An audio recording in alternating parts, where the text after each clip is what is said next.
Good evening, neighbors. How's everybody doing tonight? Good, yeah, welcome. How about Grandview Heights, all right? 100 years. So this is Pete Schellenberger, I'm Colin Cook. We spent the last 8 months setting up a schedule of events for this week with a lot of help from Ben Webber. So give a hand to Ben, president of the Manheim Township Historical Society. Feels like yesterday that we met Ben, I have to be honest, on his back porch. And we got to talking about the history of this great neighborhood and what we could do to celebrate it. And tonight is the first event of a great week. Just want to say thank you all for coming. And without further ado, Ben Webber, ladies and gentlemen.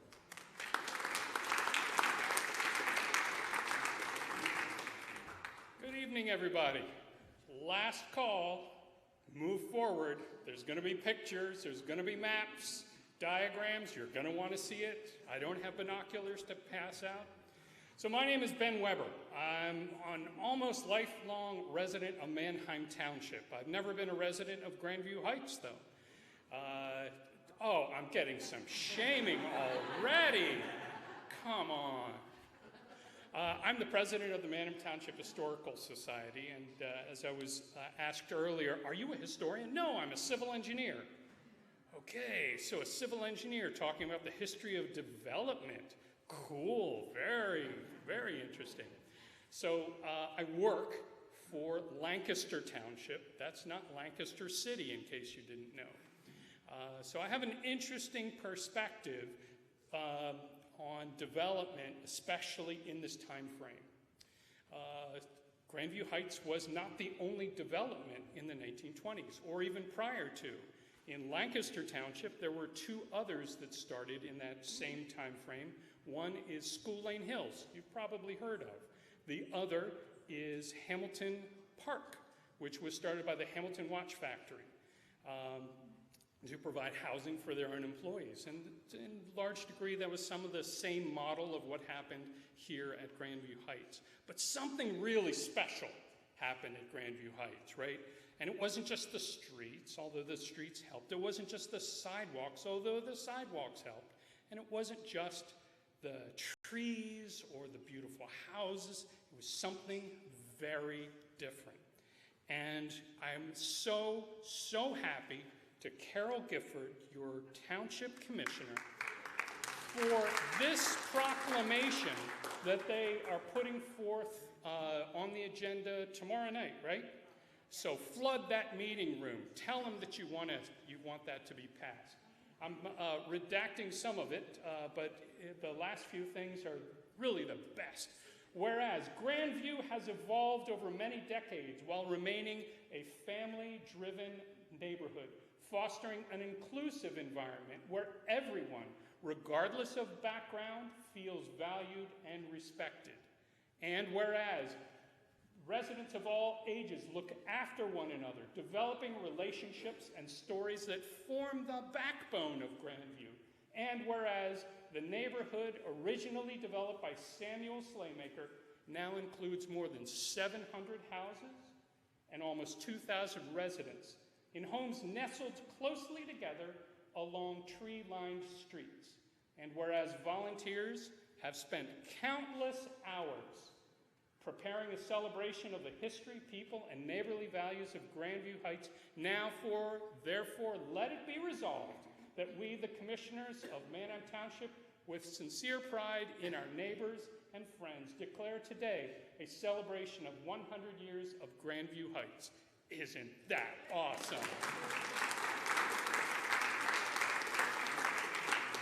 All right, now I know there's a lot of people here tonight. I have one person that is my target audience, and that's that guy right there, Colin Cook. He put together all of those pictures on the website, right? And I was like, oh man, you didn't leave me nothing in the barrel in the gun. What am I gonna use? So I did a lot of scrounging, Colin. I look forward to seeing you go like this as your mind is blown over and over again, okay? So somebody Pete, you keep score. How many times he does that, all right? Let me know at the end. All right, so Grandview Heights, long time ago, Yeah, we've heard that it was a farm. We've heard there was a McGran farm, but even before that, long time ago, it wasn't white Europeans that were in this area. It was indigenous peoples. And this is a typical type of indigenous people village that would have been in Lancaster County. 15,000 years ago, it was Paleo-Indians. Archaic 10,000 woodland Indians, and now we start to get 3,000 years ago people that the Indian names that we're familiar with, the Shanks Ferry, the Susquehannocks, and the Conestogas, and I'm sure that y'all are familiar with how all of that ended. But it's been theorized and talked about that there was an Indian village exactly here where Grandview Heights is. This is a 1995 map that Lancaster County Planning Commission put together, and it shows this one particular spot right there in yellow where Grandview Heights is, and this was called Poplar Town. And it was called Poplar Town by the Dutch traders who came here to trade as early as 1670. They abandoned it in that type of activity in 1757, just a few years before the 1763 Conestoga Massacre. But passing nearby Poplar Town was an Indian trade route called the French Creek Path, which ultimately became New Holland Pike. In 1728, there was a petition that was made to establish a new county out of then Chester County. And obviously this was before the American Revolution. We were under British rule at the time, but the settlement was still going on here in this part of Chester County. And because of all the thieves and vagabonds who were traversing through the area and the lack of law enforcement, the people in this area, the upper part of Chester County, petitioned the provincial governor to establish a new county, which in 1729 was actually enacted. Now, Lancaster County at the time was huge. It was 10 times the size that it is today. And at that same year, there were 15 townships that were also formed, Manheim Township being one of them. The main jobs of the townships at the time were to collect taxes, to administer elections, and to supervise the roads. That's all you had to do, Carol. That's all you have to do. You don't have to worry about pools back then. But Lancaster also had to grow, had to evolve, had to develop, because more people were coming in, there was more commerce that was happening, so we needed trade routes. We needed to be able to get from one place to another. So a network of historic county turnpikes. You've heard of Lidditz Pike, New Holland Pike. These were actually turnpikes. These were private companies that were established, and they would set up a gate. You would have to pay a toll in order to continue on. A lot of speculative investing happened, and some of these did well, others not so well. But the local roads then were taken over by the state in the 1930s and then turned back over to the local municipalities for maintenance. Now, in 1810, the New Holland Pike was incorporated, and it ran through the farmlands of the McGran family. We have a McGran descendant, Kathleen, who drove up from Philadelphia. Did you take a boat? But she did quite well. All right, so hang on to your seat. Kathleen, grab the handles, because I'm going to show you a picture of your family's farm from back in the day. So that's the McGran farm along New Holland Pike. The fences on either side with that trolley tracks right down the middle. So it was these bucolic settings. They raised a lot of racehorses back in the day, so you'll see horses in the area, but they also had cattle that they raised here. Now, this little trolley station is at Fountain Avenue, and so that's a really unique picture. The fountain, though, was right next to the Grandview Mansion, which was constructed in 1835, enlarged then in 1875. It was indeed the home of the McGran family, Richard on the left, Bernard J. McGran, his son, on the right. Both of them were railroad builders, so I like railroads. I'm a civil engineer. I like these guys. We're going to hear more about another railroad guy a little later. Then later on, Bernard got involved in a project of development close by that was called McGran's Park. You can see that there was a racetrack and grandstand. There was some stables. And then right here, there's a little paddock, a couple of paddocks next to this entrance, and Ziegler's Hotel, right there along Plum Street and New Holland Avenue. So right in this area here. And hopefully some of y'all might be familiar with that establishment today. This is how it looked at the time, back when this photograph was taken. Anybody got a guess for me? Quips, very good, all right. We're not in the 101 class. Come on, there you go. Yep, that's Quips. But this was McGran's Park, and that's a picture of Bernard J. McGran on this booklet, promotional booklet from the early 1900s. And this is a structure that was designed by C. Emlyn Urban. Y'all are probably familiar with the architect. C. Emlyn Urban designed the Fulton Market, and here it stands today. So it's kind of covered over by a few other things, but the bones are definitely still there. Another structure that was designed by C. Emlyn Urban was the Hotel Fulton. I think that still bears its name, and it still stands there on Plum Street. Now, McGran's Park in 1927, you can see that it's primarily on the far side of the railroad track. To orient yourself, there's the New Holland Pike. This is where Ziegler's would have been. This would have been going towards the McGran Farm, Staley Silk Mill. You can see a lot of other businesses in the area. Today's American Bar and Grill, the cut through underneath the railroad tracks. This is 1927, so almost a quarter of a century after that initial booklet was created, and he's still got quite a few pieces of land that have not been sold, not been built on. The Roaring Twenties were one thing, but they didn't get everything going. So this was the year before Grandview Heights houses were initially constructed. In another adjacent development, a gentleman came up to me and asked me if I knew definitively about the essence of Rossmere.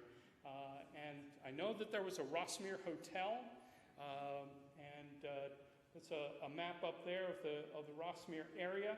You can see the railroad tracks. You can see the cut-throughs. This is Lidditz Pike.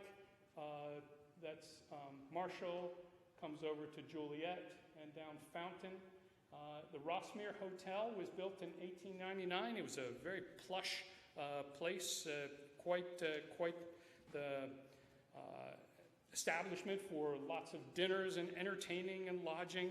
But then the tuberculosis epidemic took place, and the Rossmere Hotel was turned into a sanatorium to care for the tuberculosis patients. That began in 1925. You'll hear tomorrow night, if you come back, with Mr. Jeremy Graff's presentation about the Rossmere Baseball Park. This was just to the north of the hotel, and I think it was the Eastern Negro League that played there. And really cool thing, I provided Jeremy with this picture and a little diagram, a map that showed where the Rossmere Baseball Park was, and they figured out exactly where home plate was, and they put a sticker on the floor in Catholic High. So if you go in the hallway, hopefully that sticker is still there. I think it was kind of cool that they did that. So also important, coming out of Rossmere as it affects Grandview Heights, was the Rossmere trolley. The belt line that had to be installed to circumvent the Lidditz Pike Bridge that was established from 1905 to 1939.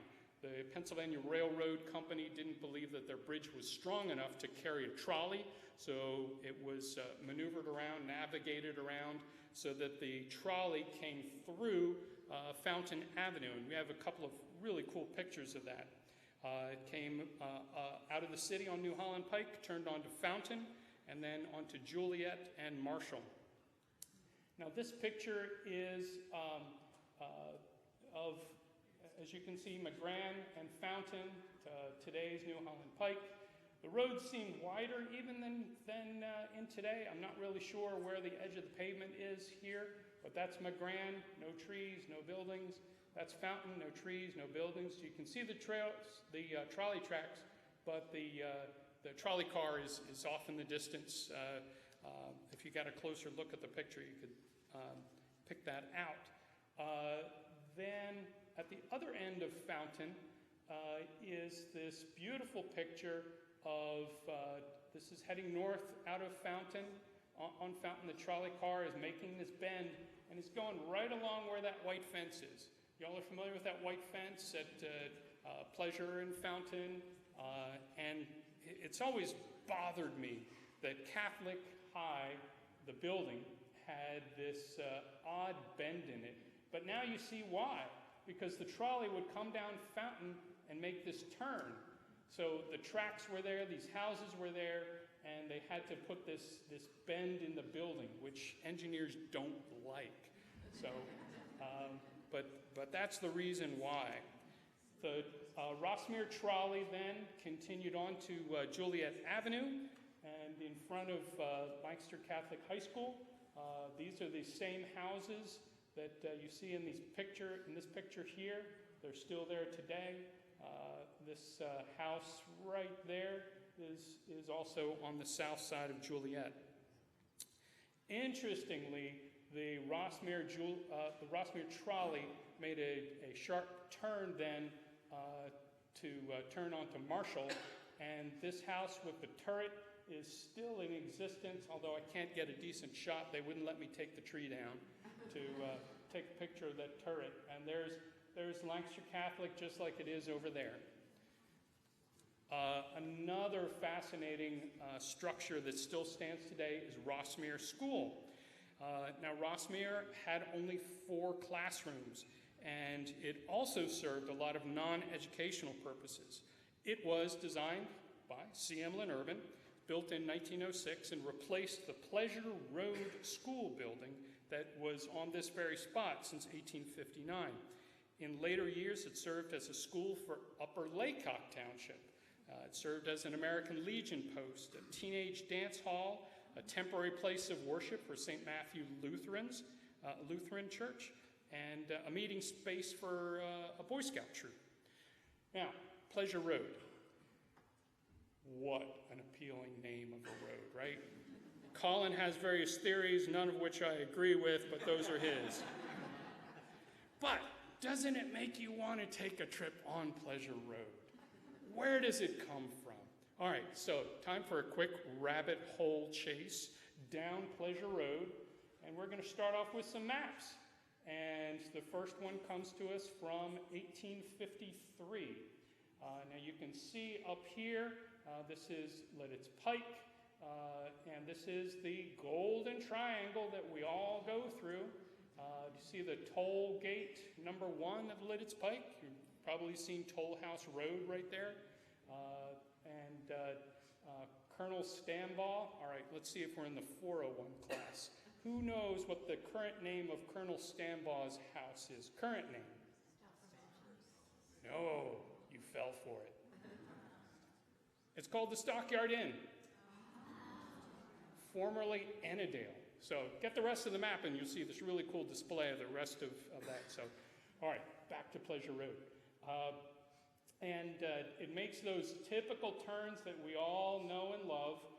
This straight alignment here, and then makes that turn, crosses New Holland Pike, makes its way down to the Conestoga River. You see the toll gate here for New Holland Pike. You see Richard McGrand with 140 acres. Then BSS, which is blacksmith shop. LK for lime kiln. Who knew all these things are lurking down there? So Colin and Pete, I think, are going to go find them over the weekend.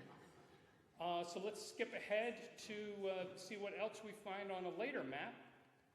Come on. There we go, 1864.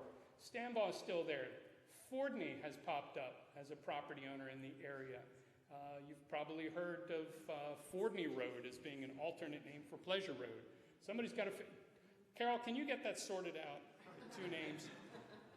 Again, bothers me. Makes its way through, same alignment. Got the toll gate there.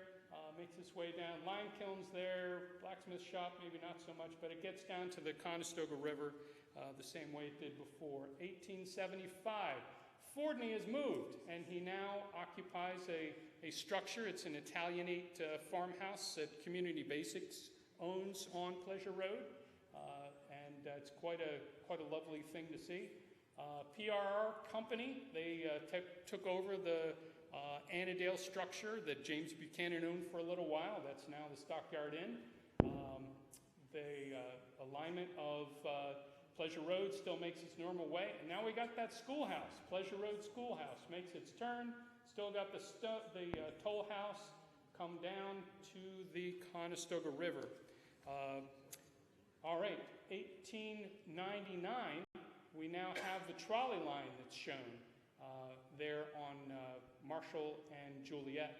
The toll house is still there, Fordney is still there, we've still got the school, and then the alignment down across. We've now got a stone quarry that's noted, and McGrand's property has greatly increased. They now own both sides of New Holland Pike.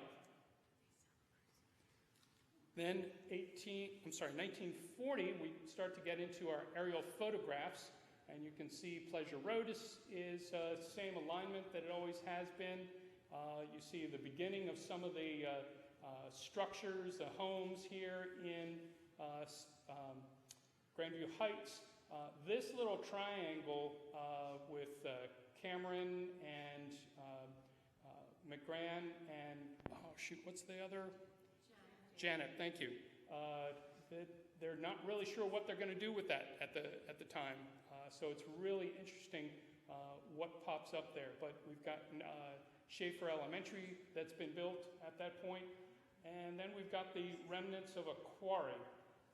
Unfortunately, the quarry is expanded and then is a dumping ground for RCA's chemicals. So we've got long-term hazardous cleanup that happens there. I theorize, but can't prove, that Pleasure Road got shifted. If you ever travel down Pleasure Road between the Conestoga and New Holland Pike, you'll see that off to the west side there's a little raised area that's kind of flat. The telephone poles are all along that alignment. I theorize that somebody moved the road at some point, but I've never found that documentation. Also really fun to learn about is the water plant that was on this side. You probably are all familiar with it next to Conestoga Pines, but in the 20s it was built on that side of the river. Pleasure Road in the aerial in 1957 starts to show us some other things. So this is post-war. And we are pretty much built out at that point. Homestead is we've got the whole baby boom thing going here. And the Route 30 bypass has been built. Now, if you ask Lincoln Highway aficionados if Route 30 bypass is the Lincoln Highway, they will say no. No, it never was. But many people call it the Lincoln Highway. I just call it the Route 30 bypass.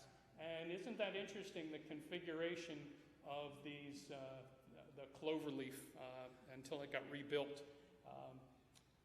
So RCA is there present. It's also there in 1971.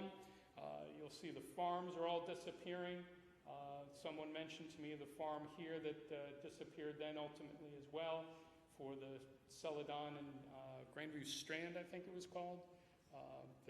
So there were some other developments that spun off of Grandview Heights, to be sure. All right, back to Rossmere and the moving day to move all the kids on one day, March the 7th, 1937. You'll probably be able to see that little window up there. That's the peak of Schaefer, and this is the Rossmere School. I believe this was the school teacher's domicile, and they packed all the kids up.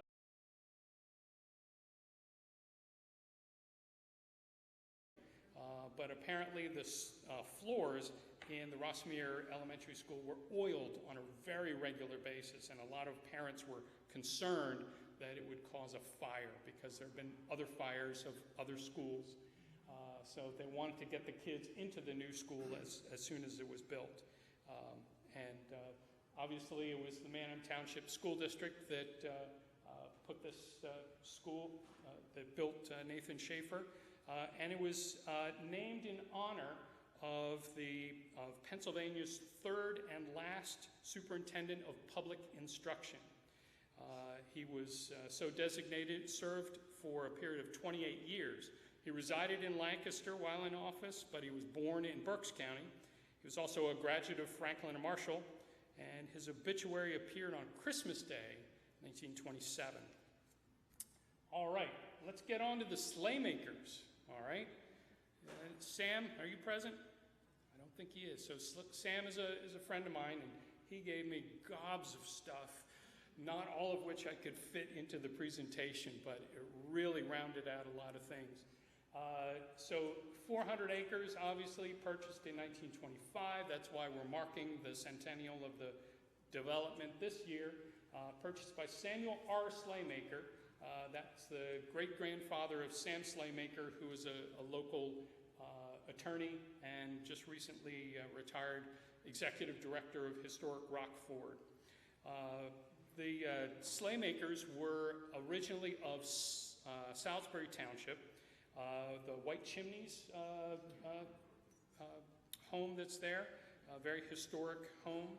The Sleighmakers were also the owners of the Sleighmaker Lock Company. For a period of time, they owned Lancaster New Era. Sam was a local politician, and he purchased 400 acres from the McGran and the Rohr families. He was also a career civil engineer. You knew it would come back to that, right? And he worked for the Pennsylvania Railroad. Now, there is no stone structure in the county I love more than the railroad bridge over the Conestoga. And Sam oversaw that. He was the engineer overseeing the construction of that railroad bridge. So, be still my heart. All right, so the preliminary study in 1925 shows not an apartment complex here, but a community area. Wasn't really sure what was going to happen to the Grandview Mansion. It also shows Grandview Boulevard coming through and tying in at a diagonal right at the intersection of New Holland Pike, Pleasure Road. What a disaster that would have been. But they wanted to maximize lots, so they did some changing around. But here's a park close to the area of that little triangle we were talking about before. And then there was a parkland area here that they weren't 100% sure what they were going to do. But a lot of the rest of the layout was very much the same. One of the things that was really unique is that they wanted to put in trees. They wanted to put in sidewalks, parks. They wanted to put in a school, and they wanted to put in the utilities. Now, granted, it was a combined sewer system, not a separate storm sewer and sanitary sewer system, but that was of the day. That's how that was done. And also, preliminarily, Anybody notice that there's this median all the way through? Isn't that strange? Wouldn't that be marvelous? It's probably why the street is so wide, but I don't believe they ever put the median in. I think primarily because it would be very frustrating for you to have to drive all the way to the intersection, loop around, and get back to your driveway. Well, anyway, that's the way these things work. All right, so Sam Slaymaker, I told you, he came up, he said, "Oh, Ben, I've got this family portrait, and I think it's pretty cool." And sure enough, it's got Sam R. Slaymaker, the founder, his son, Sam C. the second. He took over for the running of the business. But I'm told that Minnie Louise, Sam's wife, really got involved with a lot of planning, and it is she who came up with the name Grandview. And these grand views that just strike me all the time, the trees covered up. Many of them, I think. And RCA certainly took away the view across the way. Those who live along New Holland Pike don't get to see that vista anymore. The people who live on the east side don't get that vista anymore because of the extended development. But the business kept on, and shares of stock were sold. Sam gave me one of the shares of stock from 1955. He said, "Ben, I want this to go into the Manheim Township Historical Society archives." "Great, do you mind if I put it in the museum here at Grandview that's up temporarily?" He said, "Oh, that sounds great." So it's out there. It's just sitting right out there. Check it out. So that's an actual certificate of stock. And Sam also mentioned with this photograph that the streets were named after family members. So we've got Helen Slaymaker Mitchell, Minnie Louise Slaymaker, Ann Louise Slaymaker, Jane Cameron Slaymaker, and Martha Slaymaker. I couldn't find a Janet. I'll find her someday. All right, so these plans are being developed, but I'm sorry, Kathleen, the Grandview Mansion was not so grand back in the day. And it sort of was being ignored, wasn't being well taken care of. They didn't really see a way to be able to turn it into something that they could use, perhaps because of utilities that were not present in the rooms, or I'm not sure why. Ultimately, as we all know, the mansion area was turned into the 60-unit apartment complex. There was one building that still remains, and that's this building right here. It is not the mansion as some people have supposed. This is the Grandview Mansion. I believe this was probably worker housing of some kind that does indeed still remain. Another recent donor gave me the blueprint elevation so that you could see the initial concept that the architect put together, C.H. Shufflebottom Jr., love that name. You can see that the old farmhouse was still kept in the planning process. One of the most remarkable things is that there was the claim that this was the first steel house in the city. Now, as a municipal engineer, I must protest when we cross over between the city and a local municipality. This is the township, right? This is Manheim Township. It gets especially confusing when you're Lancaster Township and Lancaster City. But still, for our community, this was the first steel house. And it was under construction in 1929. Then by 1934, they were done. Now, this is not a 1934 picture. If you look at it more closely, you'll see some construction activities are underway. But this is the earliest photograph that I know of that captures the entire apartment complex.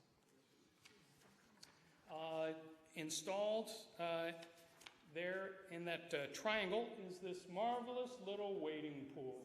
I'm not really sure how long it lasted, but it just really strikes you to think that who alive has their grandparents, still, that were in this picture. There was somebody who said that their grandmother, I'm sorry? My grandmother and grandfather would have been building their house and living here with their kids. Okay, so maybe they were in the pool. Yeah, that's great. So I would love to know if any of those faces could be identified. It just looks like so much fun. Also, very much fun was the Grandview Pure Food Store from 1932 to 1933. So you didn't have to walk all the way to Fulton Market, as people thought they would have to. It shut down in 33. It reopened in 1935. Rob, you're not recording this, right? Okay, so cut. I'm going to sing, all right? Ready? I'm going to sing. Anybody else going to sing with me? Grocery store, grocery store. This is your friendly neighborhood grocery store. Okay. Later, it became a Penn Supreme convenience store.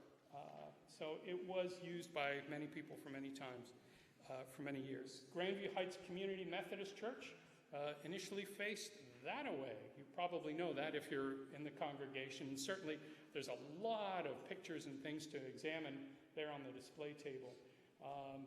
The two buildings apparently were from an abandoned Civil Conservation Corps camp that I guess were brought here. I don't know a whole lot more about that, but I'm grateful to have known two of the past pastors who were here, Bill Cherry, who married me and my wife, and this is my wife, Ann. She's not going to wave her hand. And then also Mike Alleman was a very kind, good friend. St. Matthew's Lutheran, built in 1949 and expanded 25 years later, certainly does look much like it did back in the day. Now, it's the homes that are what really define the character of Grandview Heights. And this is from one of the early brochures that were sent around to encourage people to come and build on the lots in Grandview Heights. And as I said at the beginning, and as Carol identified in the proclamation, there really is a strong spirit of community here that's like nothing else. And it permeates through the neighborhood under this wonderful canopy of trees, although there's one fewer, I hear. So it happens. One very unique building that Sam Slaymaker told me about, and it just destroyed my afternoon because it took me down a whole nother rabbit trail, was the Modern Manor, built in 1935. Does anybody know about this? Yes. All right. So it was built in 1935. It still stands today at 962 Louise. And did I hear a gasp? Somebody know this? All right. So it's still there. What is so cool is that this is during the Depression, right? When things were tough.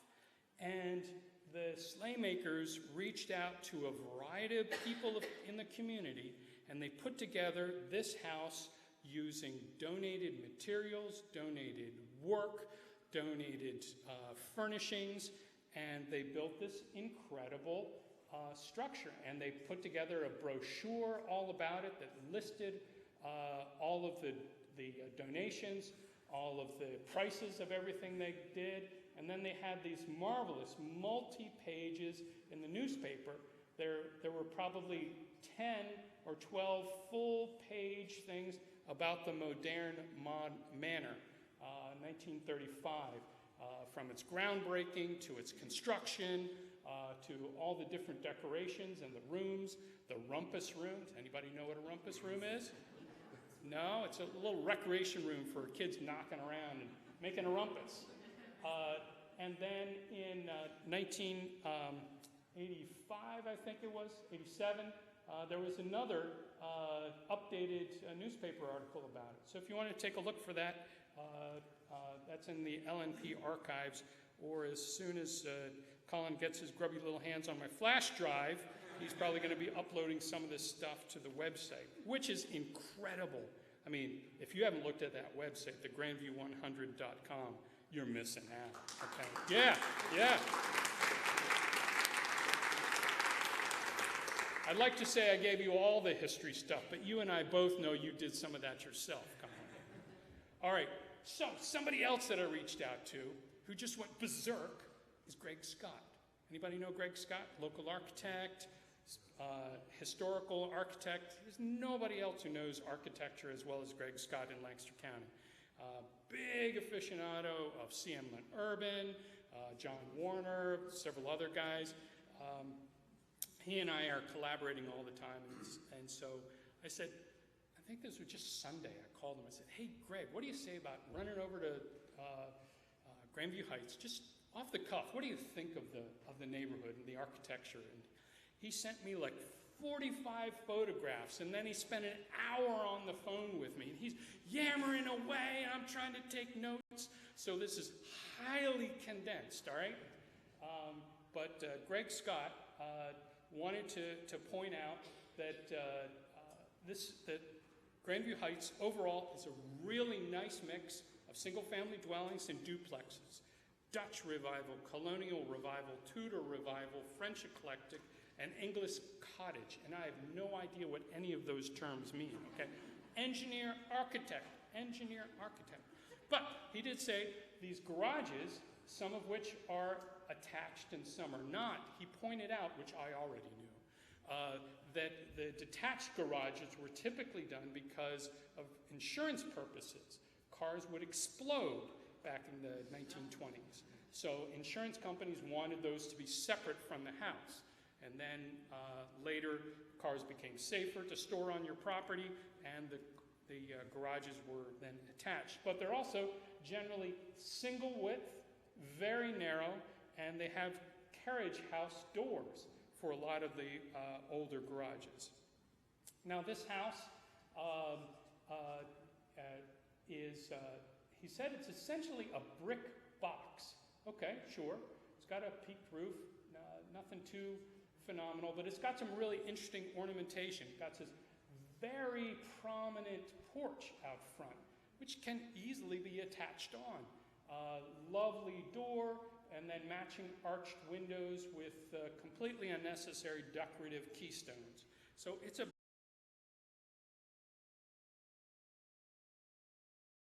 simple structure on its own. He also pointed out this estate house, which he said, Ben, this one's worth something. It has a very expensive stone veneer. It's got a slate roof. You can see that single width, narrow carriage house door garage that's now attached. He pointed out the wall dormers, which these dormers, they're not up entirely in the roof, they stick right up through the wall. He said, we just don't do that much anymore.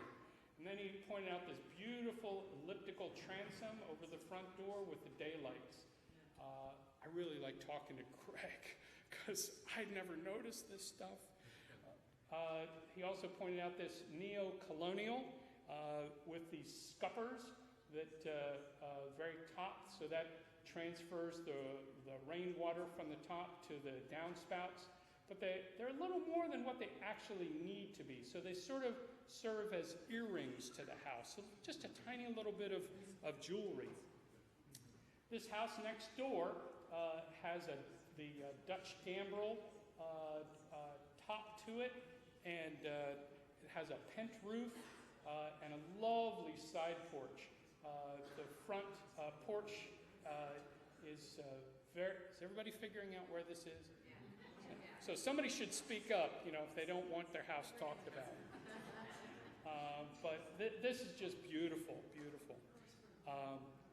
This one, Greg just said, this is so much fun. It's a Dutch eclectic. Somebody? We have a winner? All right.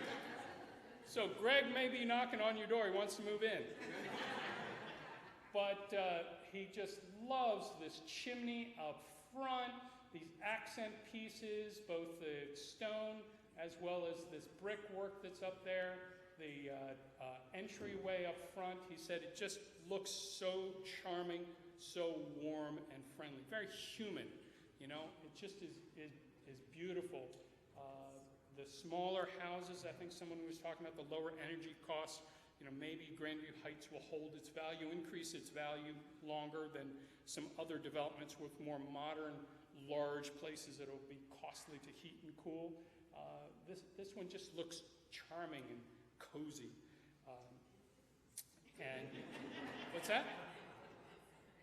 All right. Then lastly, Greg said, this just looks so fun. This house with... Who else? You own this one too? Same house. It's the same house? He didn't tell me that.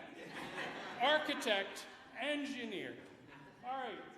But it's got this, he called it a cat slide roof. And I'm not a fan of cats, so I don't mind. But it's then this trellis, the lovely garden that's out front. So he definitely wants to move in. All right, now, going to be wrapping up here shortly in terms of the presentation. Again, do want to point out that there are many of the images, maps, and descriptions that are on grandview100.com. A lot of the construction photos that you've probably seen in the display and are on the website. This one I want to pause at. So this says Pleasure Road. So that road is Pleasure Road, and that's New Holland Pike going off in the distance. That's where soon to be built is the Country Club and Country Club Estates, Country Club Heights in the background. Now, if you can commit to your memory the shape and look of this barn, you're going to see it in just a minute. Okay? You got that? You got that? All right. Now, this grand view that we're looking across, this is Pleasure Road here. So this is that intersection from which the picture was taken, but it's looking in the opposite direction. There's that trolley running right across where Route 30 bypass will ultimately be built. So you've got these cars rolling, the trolley cars. It's so freaking charming. Just a glorious thing to see. Here's another picture that shows the trolley tracks, but no trolley car on it. Again, Pleasure Road coming out. This is the toll house. You remember I mentioned the toll house a few times? So this is that toll house. Now, if you're curious where that stands today, it's just before Halloween, so if you want to cover your eyes, this is where that toll house was. But this is what it looked like back then. So you've probably seen that photo. It's just beautiful, and there's that barn that I told you to keep committed to memory. Got this wagon and horse that's going along. You got somebody stopping to pay toll. I just want to say thank you to the committee for inviting me. Thank you to Grandview Church for hosting us tonight. Thank you to Greg Scott, Amy Bradley Burke, Herb Fisher, and Daniel Smith, who are my trolley guys. Thank you to Sam Slaymaker. Thank you to the township and the township manager, Rick Kane. He put me in contact with Pete and Colin back in April. Thank you to the Historic Preservation Trust, Lancaster History, for some of their photos that they had available. Thank you to the Manheim Township Historical Society board members who are here. Got some brochures in case you want to sign up, so please become a member. Grab a business card if you want to drop me a line. It's got my email address on there. And also, most especially, I want to say thank you to the very recently late Nat Netcher, who wrote the book, From the Beginning, A History of Manheim Township. If you can find it, buy it. If it costs less than $100, buy it, okay? They are getting fewer and fewer, and they really are. It really is a marvelous, marvelous book. So that's all I have for now. If there are any questions, I would be happy to take them. Yes, ma'am. Where exactly was the McGran mansion placed in the area? I live in the apartment, so where was the mansion on that property? So I don't have an overlaid map. Do you know where the old farmhouse, probably the workers' farmhouse? So it is to the west of that. Did it face on towards Fountain? Did it face towards McGran? It faced towards New Holland Pike. Okay. So, but sort of like the intersection of McGran and New Holland Pike? A little bit to the east of that, yes. But on the apartment property? On the apartment complex property, yeah. And it faced New Holland Pike because it was built when that was the only road. So, yeah.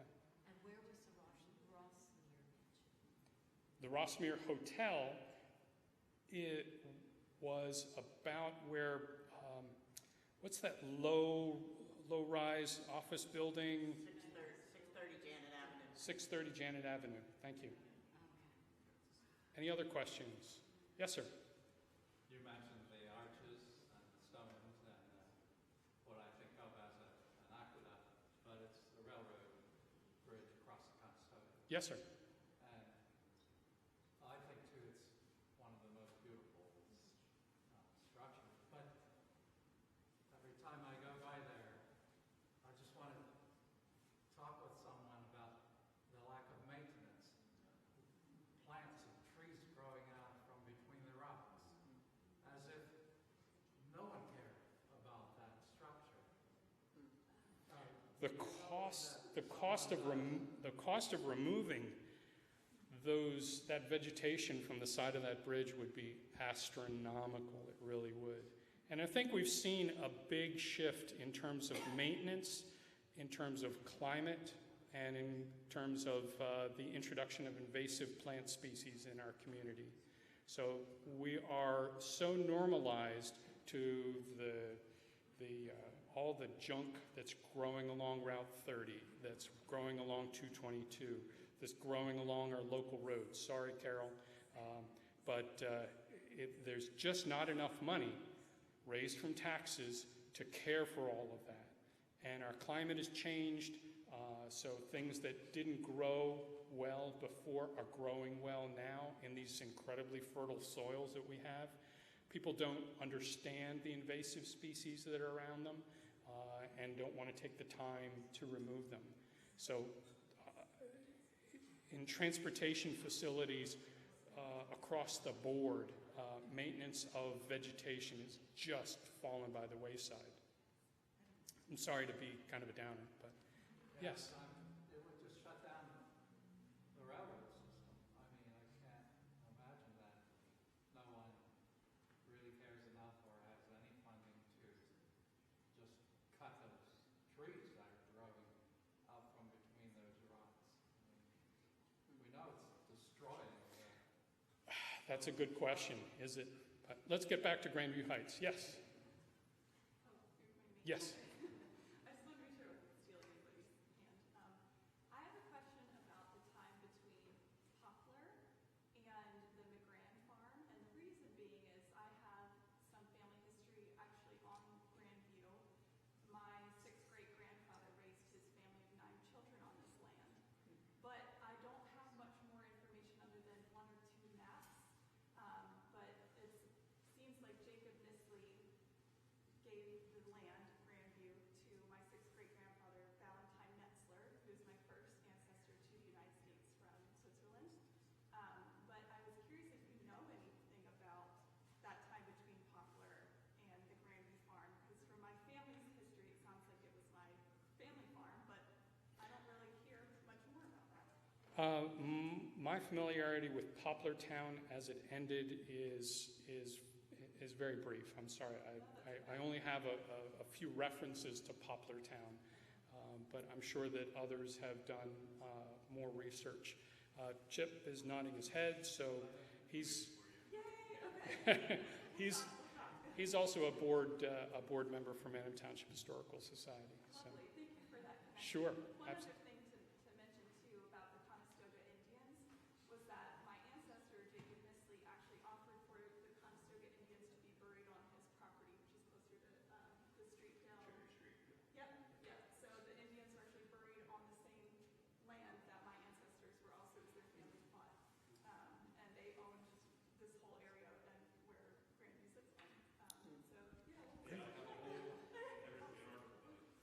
Terrific. More questions on this side? Yes, sir. I might have missed this, but Byrne Manor, who was the original person and family who lived in that? I knew, but I don't know. So I apologize. I don't have that article, but yeah, Dellinger was a family who lived there, but they weren't the first. I think the Dellingers were the first who had family with children. I understand.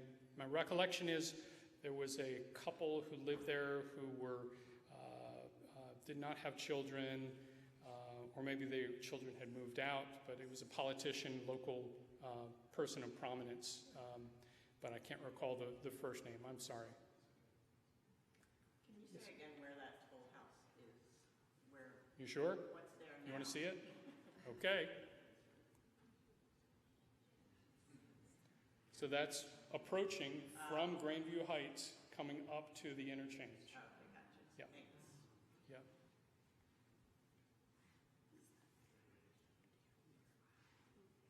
So I also wanted to mention tomorrow's presentation by Jeremy Raff, Thursday trolley tours, which unfortunately we only had 4 to put out there. We had 3 and then we added a 4th, and they're all sold out. So if you're going to be there, I look forward to seeing you. And then we've got the block party. I'm sorry? Add a 5th. Not my arrangement to make, but thank you for the enthusiasm. Yes, ma'am. Yeah, a couple questions. When was the end of when did Poplar Town end around? And then also for people who couldn't make the trolley tours, is it possible to either publish a print version of what you were saying for those of us who walk regularly around Grandview with your foot tour? I haven't started my Trolley Town tour handout, but there is going to be a handout, and so hopefully I'll get it done. Your first question is, when did Poplar Town, when was it abandoned? My notes say 1757. Chip says he's nodding. Okay. And All then right. also, is it possible to put all of this with the slides and all the stuff into like a trolley tour narration into like a YouTube presentation? I know there are people out of the area who would be interested. I think Colin told me that this presentation is being recorded and will be on the YouTube site. I don't think your questions will be audible, and I failed to repeat your questions. But the PowerPoint is going to be available in whatever format Colin wants to put it on the website. So, yeah. All right. Last call. All right, folks, thanks so much. This was a boatload of fun.